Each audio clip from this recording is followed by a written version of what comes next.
couldn't farm very much because all they could use were home horse equipment and horses, and initially all they had was a foot burner. Or if you know what a foot burner is? That's a single plow. You know, have you seen a picture of a plow with a man behind a team of horses with the reins around his shoulders and plowing like that? Yeah, that's a foot burner. We call them foot burners. So did he get paid by the county or somebody to do this? Yes, he was officially the county engineer, Okay. elected like 18 different times, or for 18 terms or something like that, 18 years. Your grandfather now. Yeah. Anyway, so yeah, and he used that money to live on, or to maybe to acquire another little piece of land or something, and he had cattle and horses, and was very industrious. In 1898, was that the year of the huge big snowstorm we had here? I think so. And he had cut a lot of prairie hay, like you see this big tall bunch grass you see along the roads, big tall heavy stems. He cut a lot of that and just made a pile of it just in case, you know. Well, in 1898, they had a huge winter here, and everybody ran out of feed, and so their animals started to starve, and he was able to keep his animals alive by chopping up this old straw, which is almost like Great Basin Wild Rye, isn't big, it? heavy. Yeah. You know what it is. Uh-huh. And then there's other prairie, but that was the major stuff that they could get, and they cut a lot of that down right here in the at the Lovejoy place, you know, just out where Danny Vibrock lives, just south of town, south of the Standpipe Hill.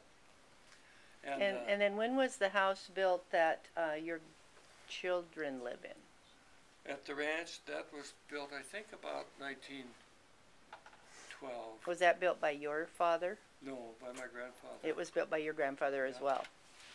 And he didn't, you know, he lived here until about 26 or 28. 1920. And then he moved to California to be with his daughters, moved down there. Oh. And you know, it's like my dad was going to be the farmer, so he just moved into the house then. Yeah, he moved into the house. And my folks, when they were first married, lived at Orondo, you know, where Buster Schmidt used to live.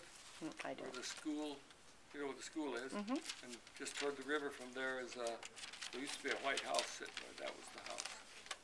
Johnny C. Smith and those people lived right there. And Orondo was a very important place in those days. It was, you know, they anticipated it was going to be a kind of a transportation terminal for products from Waterville Plateau to get down there, wheat and beef and horses, etc., and then move from there up or down the river by steamboat.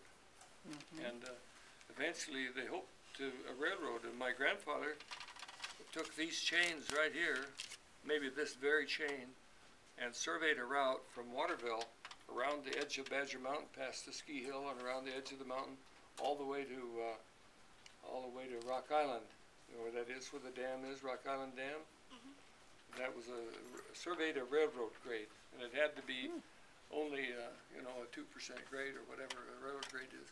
And so they had to go a long ways, and very convoluted to get through all those draws and things, or, you know, plan to eventually build bridges there, but